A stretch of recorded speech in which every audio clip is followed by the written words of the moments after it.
Apa kabar Mirsa? Kita berjumpa dalam Warta Parlemen, informasi aktual seputar parlemen bersama saya Yusli Hayanti.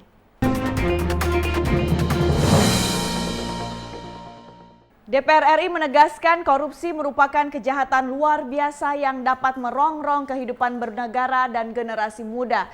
DPR RI juga mendukung pelaku kejahatan korupsi dibawa ke peradilan internasional. Ditemui usai pembukaan The Sixth Global Conference of Parliament Against Corruption atau GOPEC di kota Yogyakarta, Ketua DPR RI berharap sidang GOPEC kali ini dapat memberi kontribusi yang sangat besar dalam pencegahan dan pemberantasan korupsi. Setia Novanto menekankan, di internal DPR sendiri, baik untuk anggota DPR maupun staf kesekjenan DPR akan ditindak secara tegas jika terbukti terlibat tindakan korupsi. Novanto menambahkan dalam sidang GOPEC di Yogyakarta, delegasi Indonesia mengajukan Wakil Ketua DPR bidang Korpolkam Fadlizon sebagai calon Presiden GOPEC. Hal ini akan memudahkan komunikasi antar parlemen dalam pemberantasan korupsi. Grand Corruption ini adalah bagaimana kita dengan ketua-ketua parlemen dunia yang tergabung dalam GOPEC ini bisa bersama-sama untuk bisa memberikan suatu hal kekuatan bersama di dalam memerangi korupsi ini, dan juga kita akan bersatu supaya di dalam hal masalah korupsi menjadi prioritas utama karena korupsi adalah merupakan suatu rongrongan. Wakil Ketua DPR RI Taufik Kurniawan menegaskan korupsi sudah menjadi bahaya laten di setiap negara, baik negara berkembang maupun negara maju. Bahkan saat ini korupsi juga telah merambah ke sejumlah organisasi internasional. Sidang GOPEC kali ini menunjukkan bahwa upaya pemberantasan korupsi perlu sinergi antara pemerintah dan parlemen. Taufik menyetujui agar kejahatan korupsi dibawa ke peradilan internasional.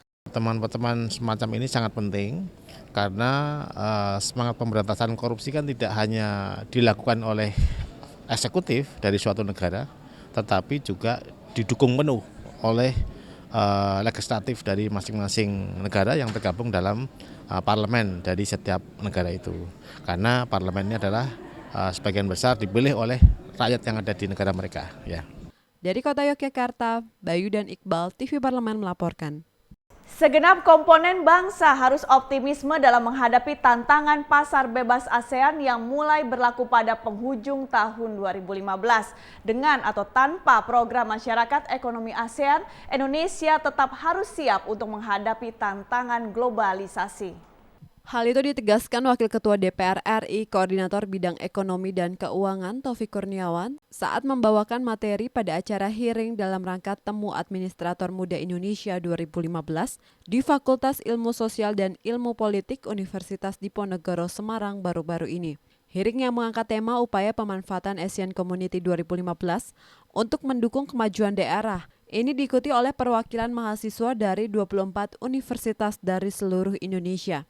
Taufik memaparkan, Indonesia memiliki beberapa potensi, diantaranya sebagai negara dengan ekonomi terbesar di ASEAN. Sebanyak 56,6% populasi Indonesia merupakan middle class dan berada di ranking ke-38 dari 148 negara dalam Global Competitiveness Index. Sudah semestinya Indonesia menjadi leading di kawasan ASEAN.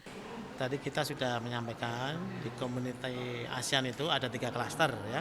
Klaster ekonomi, klaster politik keamanan, klaster sosial budaya. Tetapi prinsipnya kita tidak boleh hanya karena ada menjelang masyarakat ekonomi ASEAN kita menjadi seolah-olah tergopoh-gopoh ya.